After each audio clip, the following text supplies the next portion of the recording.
திருவாலங்காடு அருகே முன்னாள் ராணுவ வீரர் ஒருவர் கார் ஏற்றி கொலை செய்யப்பட்ட வழக்கில் மனைவியின் கள்ளக்காதலன் உட்பட 3 பேர் மீது குண்டர் தடுப்பு காவல் சட்டத்தின் கீழ் நடவடிக்கை எடுக்கப்பட்டுள்ளது. திருவள்ளூர் மாவட்டம் திருத்தணியை அடுத்த முத்துக்கொண்டாபுரம் கிராமத்தைச் சேர்ந்தவர் முன்னாள் ராணுவ வீரர் வெங்கடேசன்.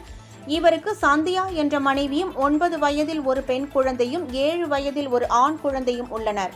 இந்த நிலையில் சந்தியா பல ஆண்களுடன் தொடர்பில் இருந்து வந்ததாகவும் தற்போது தோமூர் கிராமத்தைச் சேர்ந்த யோகேஸ்வரன் என்பவருடன் சந்தியா தொடர்பில் இருப்பதாகவும் கூறப்படுகிறது. இதனை முன்னாள் ராணுவ வீரர் வெங்கடேசன் பலமுறை கண்டித்ததாக தெரிகிறது. இதனால் ஆத்திரமடைந்த சந்தியா கள்ளக்காதலன் யோகேஸ்வரனுடன் சேர்ந்து வெங்கடேசனை கொலை செய்ய திட்டம் தீட்டியுள்ளார்.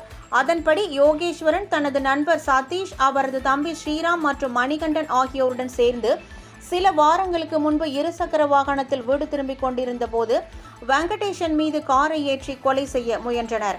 அவர் உயிரிழக்காததால் அவரை கத்தி மற்றும் இரும்பு கம்பியால் அடித்து கொலை செய்தனர். இதுகுறித்து திருவாலங்காடு போலீசார் வழக்கு பதிவு செய்து சந்தியா, யோகேஸ்வரன், சதீஷ், ஸ்ரீராம் ஆகியோரை கைது செய்து புழல் சிறையில் அடைத்தனர். இந்த நிலையில் ராணுவ வீரர் கொலை வழக்கில் சிறையில் உள்ள ஸ்ரீராம், சதீஷ், யோகேஸ்வரன் ஆகிய 3 பேரையும் திருவள்ளூர் மாவட்ட காவல் கண்காணிப்பாளர் ஸ்ரீனிவாச பெருமாள் பரிந்துரையின் பேரில் குண்டர் தடுப்பு காவல் சட்டத்தின் காவலில் வைக்க திருவள்ளூர் மாவட்ட ஆட்சியர் பிரதாப் உத்தரவிட்டார்.